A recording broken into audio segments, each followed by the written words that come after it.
Hola, ¿qué tal? Bienvenidos a Autores de Exitosa. Hoy tengo una visita muy importante. Es Javier Ponce y él ha escrito Crónicas Maricas, este libro publicado por Planeta. Lleva por título no solamente Crónicas Maricas, sino lo siguiente: Vicios, Flores y Secretos Gays del siglo XX en el Perú. Es un libro muy interesante en forma, en contenido y estructura. Un libro bien pensado, muy bien analizado, pero sobre todo muy investigado y seguramente será de gran referencia. ¿Cómo estás, Javier? Bienvenido a Autores. Hola, ¿qué tal? ¿Cómo está? Muchas gracias por la invitación. Sí, quiero, antes que vayamos a otros temas relacionados con el libro, a primero saber quién fue Javier Ponce y quién es ahora Javier Ponce. Todavía está en proceso de definición. Bueno, yo he sido un montón de cosas. Soy un sobreviviente de una época en la que te desbarrancabas la vida por el hecho de ser gay. Perdías a tu familia, perdías tu trabajo, perdías la posibilidad de estudiar y andabas un poco luego de mil oficios, ¿no? Pero en esa época yo siempre tuve la obsesión por el registro. Entonces yo me robé una cámara de video de mi padre y me iba a las discotecas gays cuando todavía no habían estos programas de televisión que sacaban a la gente al fresco, digamos, y registré toda esa movida, la he subido a mi canal de YouTube, y registré todos los shows travestis, entrevisté a mucha gente mayor, porque yo entré al ambiente, digamos, muy chico, y me gustó rodearme siempre de gente muy mayor y les preguntaba cómo había sido, ¿no? Porque ellos en ese momento, incluso imagínate en los 80, les parecía que habíamos mejorado algo. Entonces yo les decía, pero ¿cómo fue antes? Entonces me hablaban del INTI, me hablaban de las reuniones, de cómo en la Plaza San Martín se levantaban a los soldaditos, cómo se iban al Callao y en el tranvía se sobajeaban con los demás. Entonces hay toda esta historia antigua del comienzo del siglo, más o menos hasta los 70, que también yo conocí por personas que la habían vivido, ¿no? La fiesta de la laguna, etc. Entonces tengo esa obsesión siempre por el registro y por recuperar la historia que a la gente del lado normal le hubiera parecido bizarra. Entonces yo siempre con un ojo decía, a mis padres esto les horrorizaría, hay que registrarlo, ¿no? Entonces de ahí viene esta obsesión por la historia, digamos. Pero una buena idea, ¿no es cierto? Sobre todo porque el tiempo deja huellas y esas huellas a veces no se llegan a conocer del todo.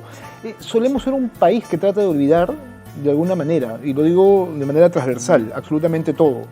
Sí, y lo importante ahora es que el registro sobrevivió, ha sobrevivido, o sea, ¿cómo nos sobreviven los objetos a nosotros mismos, ¿no? Nosotros nos vamos a desaparecer, pero va a quedar el libro, van a quedar los videos, va a quedar lo que hagamos. Entonces ha quedado ese testimonio que hoy muchísimas de las personas que están, como Coco Marusix, Ernesto Pimentel, Ceciño, etcétera, Javier Temple, ven en los videos cómo eran en ese momento, ¿no? Y está ese testimonio para que la gente vea qué cosa es lo que estábamos haciendo en los 80 y que hoy la gente cree que ha inventado la pólvora cuando aquí hubo que zapatear y hubo que afirmar el piso para que hoy la policía no los meta presos a los chicos cuando están bailando en una discoteca, ¿no? Que era lo que nos pasaba en ese momento. Claro, si bien es cierto, el conservadurismo era bastante radical en su momento, sobre todo en las décadas que tú planteas, esto todavía no ha terminado, todavía no es que nos lleguemos a mirar como un país más abierto respecto a estos temas.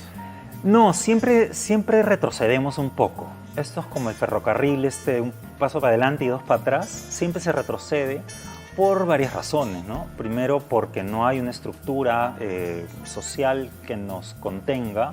Segundo, porque los homosexuales volvemos a nacer de familias heterosexuales y entonces las expectativas que se tiene a veces sobre los hijos son defraudadas con esto.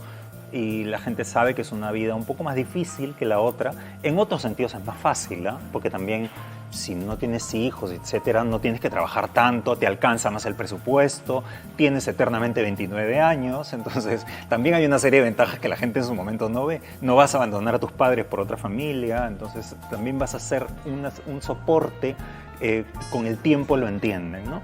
Entonces, sí, hay siempre un retroceso, pero por eso yo registré y me hice cargo del siglo XX en este libro y ahora les dejo el siglo a los chicos jóvenes a ver qué hacen con él, ¿no? Que posiblemente lo tengan mucho más fácil, ¿no? Sí, pero siempre se puede retroceder. Sí, y en eso también andan justamente nuestros políticos. Y este libro también es un libro bastante político. Es un libro, yo decía que es interesante por cómo vas contando cada cosa que se te ha ido presentando a lo largo de estos últimos años, ¿no es cierto? De una década que también fue feliz, pero que tuvo también ciertos matices respecto al tema de la violencia, la censura, ¿no es cierto?, la persecución también. Ahora, habría que decirle al público que este es un libro que también toma, por ejemplo, una referencia respecto a lo que significa la literatura, ¿no es cierto?, y el contexto homosexual. Grandes literatos de este país han lidiado con eso y no fueron aceptados. Está el caso de Abraham Valdelomar, que tú lo mencionas, y que das una idea exactamente de qué fue lo que terminó rodeando su muerte y cuáles fueron las creaciones que se fueron dando para que haya cierto nivel de aceptación respecto a él. Luego está el caso del poeta Moro, ¿no es cierto?, que también sueltas un dato bastante interesante respecto a cómo es que terminó su vida, ¿no es cierto?, prácticamente despreciado por quienes él formaba. Claro, en el caso de Valdelomar, por ejemplo, es mucho más grosero, porque él fue embajador de Perú en Italia, fue director del periódico El Peruano, tenía un prestigio tal que él decía: el Perú es Lima, Lima es el Palais Concert y el Palais Concert soy yo. Es decir, él estaba muy consciente de su importancia pública, de ser un personaje en ese momento. Hubiera sido un gran influencer, ¿no? Seguramente, un gran ¿no? Instagramer hubiera sido en su momento. Y de pronto lo acusan de maricón y se viene abajo su vida. Entonces, con eso comienzo el relato del siglo, ¿no? ¿Cómo comenzamos el siglo con esa imagen y cómo terminamos el siglo con Ernesto Pimentel disfrazado de la Chola Chabuca, siendo el personaje más querido y más famoso de la televisión? Tanto así, pues, que Vargas Llosa dice: ¿cómo estará el Perú que la mujer más famosa es un hombre? ¿No? Entonces ha habido algo que pasó en ese siglo, y aquí lo que hago es contarlo en 69 textos muy cortos y muy ágiles de leer. No me pongo denso ni me pongo a hacer análisis para eso, que se lo dejo a los sociólogos y a los historiadores. Pero lo que sí haces es un matiz, ¿no es cierto?, para ir entrando en contexto de cómo estaban las cosas en diferentes ámbitos de la vida misma. Estabas hablando de política, estás hablando de literatura, estás hablando de la escena gay, estás hablando del espectáculo, ¿no es cierto?, de la televisión, del teatro, de la música, o sea, de todo lo que confluyó para que ahora tengamos una historia que está muy bien contada en este libro, que yo repito va a ser un documento de referencia seguramente para quien quiera tener más idea de lo que pasó en el Perú en un momento determinado de su historia. Sí, y además, muchas gracias por tu análisis, y además también, como soy un impúdico, no tengo ningún tipo de vergüenza, también hay una línea narrativa que es mi propia experiencia. Es decir, yo te puedo contar por afuera cómo fue que echaron a Valdelomar y cómo termina muriendo de una manera tan horrible y todo, pero aquí además hay el testimonio en primera persona de mi infancia, de cómo fue ser una mariquita en los 80, en los 70, cómo fue vivir esa represión dictatorial de los militares. ¿Quién nos ayudó?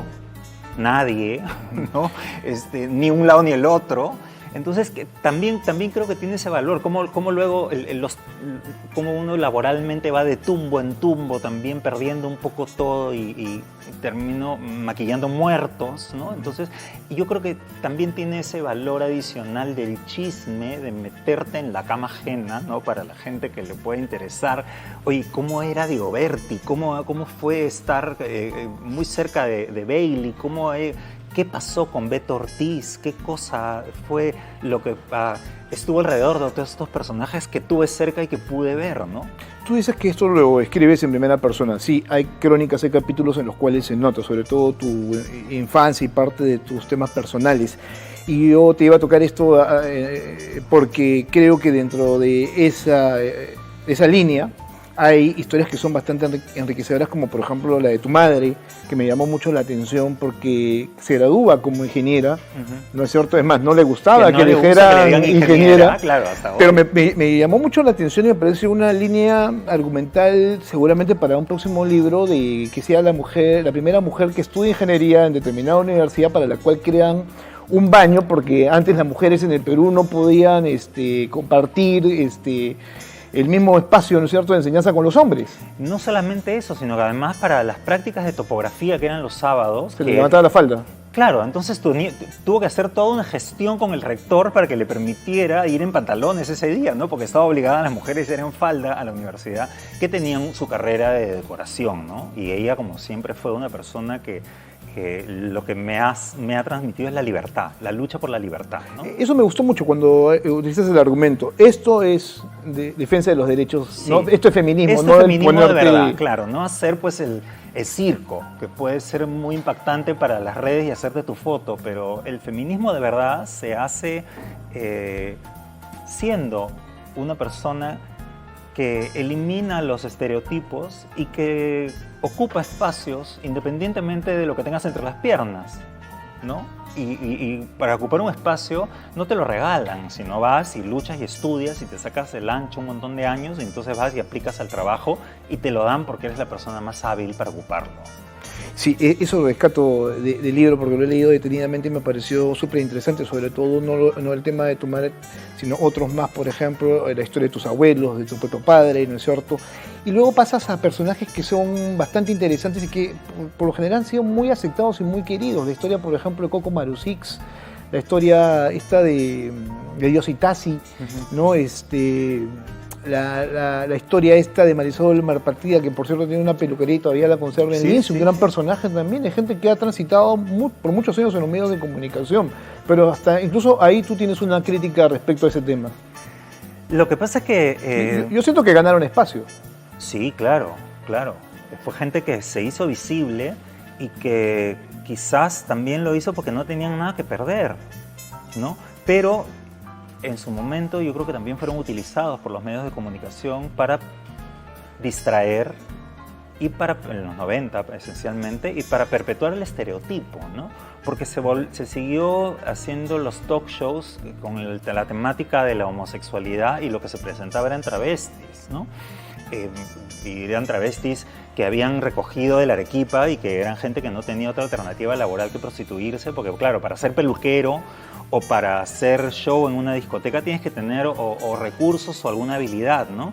Pero si lo único que te queda cuando te echan de tu casa a los 13, 14 años, que es el caso de la mayoría de gente trans, es prostituirte, les ofrecían pues 3 soles y salían hablando cualquier cosa en los talk shows. Entonces, fue un avance por un lado, pero por otro lado también fue un refuerzo del estereotipo, hasta que apareció Jaime Bailey, ¿no? Cuando aparece Jaime Bailey, primero hablando de Marusix, que es quien lo introduce en el mundo de la televisión, pero Bailey todavía no hablaba de su propia historia, ¿no? Sino como que extendió esta telenovela con Marusix. Marusix, por supuesto, la supo aprovechar. Gran personaje Marusix, valiosísimo, que ha hecho por nosotros muchísimo. Y luego Bailey, el año 94, sale del closet confesando su homosexualidad, echando además a un montón de gente pública, y eso rompió el estereotipo de qué cosa y cómo tenía que verse un gay, ¿no? Porque Bailey era pues el periodista más querido de la televisión, todas las señoras lo querían para novio de sus hijas, todas las divorciadas se lo querían levantar, todos los gays también. Entonces, claro, Bailey era así pues como lo máximo en ese momento, y sale y dice y publica un libro diciendo que es gay, ¿no? Y que se ha levantado este y el otro. No, el libro que además terminó siendo una película y súper taquillera en este país, claro, ¿no? Rompió con todos los estereotipos habidos y por haber. Una novela muy disruptiva en su momento, pero que a la larga tuvo gran aceptación, como lo vuelvo a señalar. Sí, un personaje valiosísimo. Fue un parteaguas, además. Sí. ¿No? Hay un antes y un después. Igual que había un antes y un después de la aparición de Marusix, él también hace un antes y un después a partir de ¿Tú su crees que libro. esos son los 2 momentos más icónicos de la lucha que ustedes sostuvieron en su momento, o son los más mediáticos? Son los más mediáticos, ¿no? Yo creo que la cosa fue poco a poco. Por ejemplo, no fue mediática la aparición de las revistas pornográficas a comienzos de los 80s, y sin embargo fue importantísimo, porque salíamos de una represión y de un control de la dictadura de los militares, de 12 años de control absoluto, a esta especie de libertad que nadie sabía bien cómo manejar y comienzan a publicarse revistas pornográficas heterosexuales, pero que de contrabando había contenido gay. Yo pensé que perdieron una gran oportunidad, por ejemplo, ahora que tú hablamos de momentos, ¿no es cierto? Cuando tú escribes, por ejemplo, de la presencia de travestis en la Asamblea Constituyente, que creo que ahí pudieron haber ganado seguramente una mayor distancia si es que hubieran hecho las cosas en serio y esa escena no se hubiera transformado en lo que finalmente fue, una especie de acto publicitario. Sí, bueno, fueron acusadas de haber sido esto un acto publicitario que posiblemente... Lo que pasa es que lo utilizaron también a su favor. Este trío de travestis estaban haciendo un acto en la calle Bonilla, en el Palais Concert de la calle Bonilla, que no es el mismo del centro de Lima. Hacían una especie de show y se llamaban Las Travestis de la Prostituyente. Y ellas se van al Congreso, que estaba en ese momento discutiendo la Constituyente del año 78, y irrumpen, pero entregan un documento interesante de la defensa de los derechos. Sí, sí, lo leí, tenían un muy buen argumento respecto al tema de la defensa de los derechos, ¿no? Que posiblemente no haya sido escrito por ellas, ¿no? O quizás sí, pero era un papel muy interesante que fue aceptado en su momento, pero claro, al día siguiente estas lo que hacen es publicar una especie de agradecimiento y diciendo, bueno, seguimos presentándonos en tal fecha, entonces claro. Pero fíjate, que eso me parece a mí un buen registro histórico de lo que significó esta etapa del Perú. De eso no hay registro fotográfico, ¿no? Hay 2 o 3 fotos. De ellas nadie sabía cómo se veían, porque había una foto como muy borrosa de la revista Oiga, pero yo sí he llegado a conseguir las fotos de ellas, quiénes son, quiénes fueron, y una de ellas incluso también luego se cambia de nombre, se convierte en actriz, actúa en una película, entonces sí más o menos les he seguido las líneas de vida, ¿no? Muy difícil conseguir a eso voy, porque ¿no? Si algo debe saber el lector de este libro es que esta es una investigación bastante seria y que ha tomado mucho tiempo, 7 años a Javier para presentarlo, para desarrollarlo, pero también lo ha llevado a ir a fuentes donde uno quisiera o cree, por ejemplo, tener la certeza de que ahí hay información para consultar y no la hay. Estoy hablando de la Biblioteca Nacional u otros espacios más donde uno podría tratar de buscar documentos, pero no existe nada relacionado al contexto gay, a la escena gay de la década del siglo XX. No, y por ejemplo todas las revistas pornográficas en donde ha habido muchísima esta información de los años 80, inicios de los 80 y finales de los 70, porque estas revistas comienzan a publicarse en el año 78, cuando Morales Bermúdez cierra un grupo de revistas, la revista Marca, la revista Caretas, la revista X y la revista ABC, que es la revista del Partido Aprista. El dueño de la revista dice, bueno, si me han cerrado ABC, que es el comienzo del abecedario, voy a abrir una revista que sea el final del abecedario y abre la revista Z. Entonces, claro, la revista Z comienza a tener primero contenido político y saca una calata en la portada y de 5.000 ejemplares pasan a vender 150.000, entonces se dan cuenta que lo que vende es la calata y vende el porno, abandonan la política y comienzan a ir por ahí y les salen obviamente una competencia enorme en la revista 5, SPH, SPP, etc. Es una cantidad enorme de información que era escrita por peruanos y que nada de eso existe en la Biblioteca Nacional. Todo ese archivo lo tengo yo, lo rescaté de la basura y cuando fui, me faltaba un número y cuando fui a tratar de encontrar en la Biblioteca Nacional no había nada, pues, ¿no? Entonces, mucha de la información ha sido rescatada de esa manera, también entrevistando gente muy mayor que ha tenido la generosidad de compartirme su información, de compartirme los recortes de prensa de esa época, fotos. Entonces sí he podido corroborar toda la información porque nada de lo que está acá ha sido escrito a la primera, todo ha sido corroborado con fuentes, con referencias, para que obviamente no es un texto académico, porque si no a la gente le parecería pues súper denso, pero sí está muy bien investigado, digamos. Y muy bien ordenado. Sí. Sigue una línea muy destacada sobre cómo fue evolucionando un siglo muy complejo para la comunidad homosexual en el Perú. El tiempo es bastante tirano. Hay unas palabras finales en el libro. No quiero seguir contando más sobre el libro porque hay unas escenas bien llamativas y hilarantes, sobre todo cuando llega a menudo por primera vez al Perú y cómo es que lo analizan psicólogos destacados como Marco Aurelio de Neri, pero eso lo va a encontrar usted en el libro. Luego el tema de Choco también, entre otros más. por ahí algunas cosas con Ricky Martin, que creo que son secretos que Javier ha venido revelando y seguirá revelando seguramente en próximos libros. Esto es seguramente el inicio de una serie, imagino yo. Sí, de todas maneras viene pues un tomo 2 del siglo XX, porque se han quedado muchas historias afuera. Fíjate que a mí me parece un personaje olvidado, es Juan Carlos Ferrando. Claro. Tuve la oportunidad de conocerlo en algún momento, como Sí, periodista, gran amigo mío. y una gran lucha. Tenía un teatro en su casa en San Miguel, Sí. y siempre fue muy desdichado porque no tuvo el reconocimiento inmediato de su padre, ¿no es cierto? Y luego ya con el tiempo pudo ser quien era, ¿no? Cuando el padre muere, él recién se permite hacer todas estas cosas que él hacía en Todas privado estas en su locuras. casa. Claro, que yo las he disfrutado, ¿no? Porque a Juan Carlos lo conocí el año 86, entonces ha sido mi amigo todos estos años y lo he visto hacer locura y media, pero siempre estaba bajo la sombra del padre porque básicamente era el padre el que mantenía a toda la familia, entonces lo tenía sojuzgado porque hubiera sido pues, un demérito para su carrera. Entonces, Y lo dijo en algún momento, ¿no es cierto? Sí, Él sí. reconoció eso de su padre, que era una persona con la que no podía lidiar en muchos aspectos, sobre todo en ese, ¿no? Sí. Y que no le permitió esta libertad para poder ser quien al final terminó siendo, ¿no? Pero Juan Carlos, una persona libre. yo te digo que fue una persona feliz. Sí, claro, por Sí. supuesto. Siempre Con tenía una sonrisa. Con un matrimonio feliz y un tipo súper creativo, súper creativo. Eso hay que destacarlo. Sí, hemos trabajado juntos. Hay varias cosas de Ferrando en el libro también. Tú terminas el libro con, creo que, palabras que son importantes, sobre todo por lo que ahora estamos enfrentando, o enfrenta tu comunidad. Dice lo siguiente: querida mariquita del presente, si hoy puedes ir a una discoteca gay sin que te detenga la policía, si tus padres no te echan a la calle, ni tus amigos te apartan como a un apestado, es porque hubo maricones que perdieron todo para que tú ganaras lo que crees que siempre fue así. Entonces, te lo pregunto, ¿cómo ves el presente? Yo lo veo mejor que antes, en cierto sentido.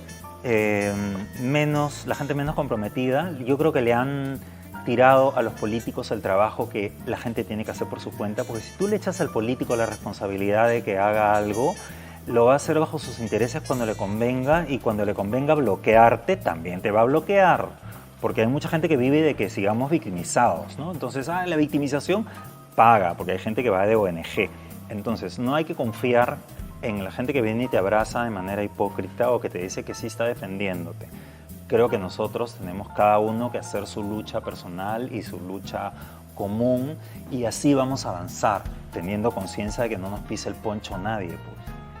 Javier, gracias por estar aquí en Autores de Exitosa. Gracias a ti, muchísimas gracias. Bueno, ahí está. El libro entonces se llama Crónicas Maricas, de Javier Ponce, Vicios, Flores y Secretos Gays del siglo XX en el Perú. Repito yo, un gran libro.